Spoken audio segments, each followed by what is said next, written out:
I enlisted in the Air Force in February of 1942. The ultimate desire was to be a pilot, and at that time I was dreaming of being a Lancaster pilot. First thing you had to do was go to the Manning Depot, and that was in Brandon, Manitoba. And you spent about, I guess probably 2 months there learning how to march and so on, and supposedly disciplined. Well, from Brandon we went to the initial training school in Virden, where we were flying Tiger Moths. You spent about 8 hours of dual training, and then you turn you loose solo. And after that, you had to put in so many hours. I think it was about 80 hours of practice flying.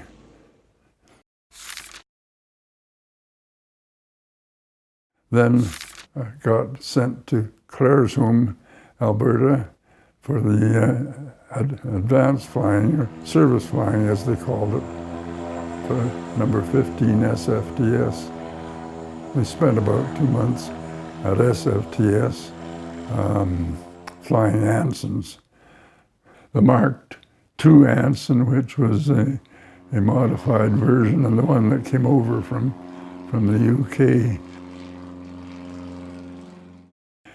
A good deal of it was circuits and bumps, simply learning to land and take off.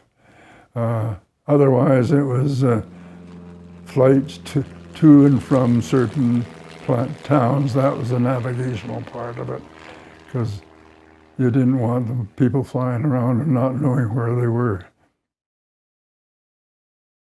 Part of the training, at all stages of the training, was night flying and instrument flying. And instrument flying and night flying were almost synonymous as far as the skills were concerned.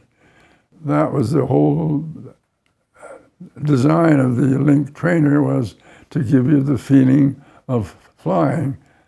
And it was pretty effective. It was a filter. People who couldn't manage that didn't proceed to actual flying. Somewhere along the line, I even had to instruct on the Link. Well, every time there was a new flight arrived at the Claresholm Airport, the local men's club put on a dance and brought all their daughters to the dance hall. And so we all lined up, mostly the crew on one side and the girls on the other side, and about 3 or 4 guys were courageous and went out and danced. And finally one of our guys said, "Come on everybody, let's get out here and do proper." So that's where I picked Betty out of the opposite line. The training was excellent. They couldn't do any better. Well, I went to Rivers, Manitoba, took a special course on navigation, and I became a navigation pilot instructor. Betty and I got married in Claresholm in August 1st, 1944. Yeah, we're so fortunate. Betty and I have traveled around the world because of the type of work I was doing, and undoubtedly we are the best place in the world to be.